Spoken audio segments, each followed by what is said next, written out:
తిరుమల తిరుపతి దేవస్థానంలో గతంలో ఎన్నడూ లేని విధంగా గతంలో పనిచేసినటువంటి టీటీడీ ధర్మకర్తల మండలి ప్రముఖులు, అదేవిధంగా టీటీడీలో పనిచేసినటువంటి ఉద్యోగస్తులు తిరుమల శ్రీవారిని అడ్డం పెట్టుకొని అక్రమంగా సంపాదించినటువంటి ఆస్తుల చిట్టా అంతా కూడా ఈరోజు పాపాల భైరవిలాగా వెంకటేశ్వర స్వామి అనుగ్రహంతో ఆగ్రహంతో ఈరోజు ఒక్కొక్కటిగా బయటకు వస్తున్నాయండి. కోట్లాది మంది ప్రజలంతా కూడా తిరుమల వైపు చూస్తున్నారు.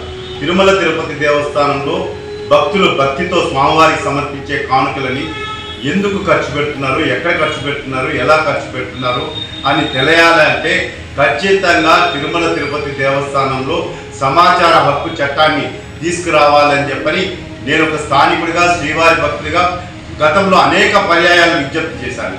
ఇప్పుడు ఉన్నటువంటి ప్రభుత్వానికి కూడా ఒక భక్తుడిగా విజ్ఞప్తి చేస్తున్నాను. టీటీడీలో దయచేసి సమాచార హక్కు చట్టాన్ని తీసుకురండి.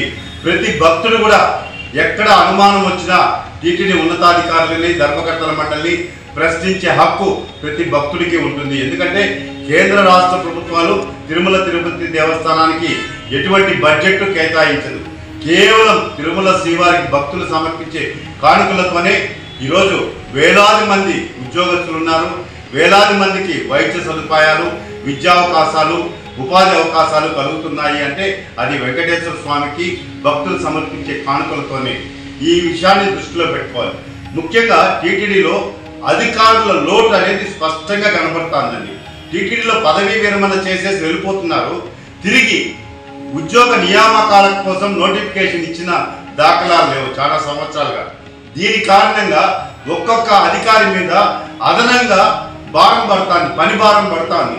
దీని కారణంగా ఎక్కడో ఒక చోట వాళ్ళ పర్యవేక్షణ లోపం కారణంగా కింద స్థాయిలో ఉన్నటువంటి అధికారులు అవినీతి అక్రమాలకు పాల్పడి టీటీడీ ప్రతిష్టను దిగజారుస్తున్నారు.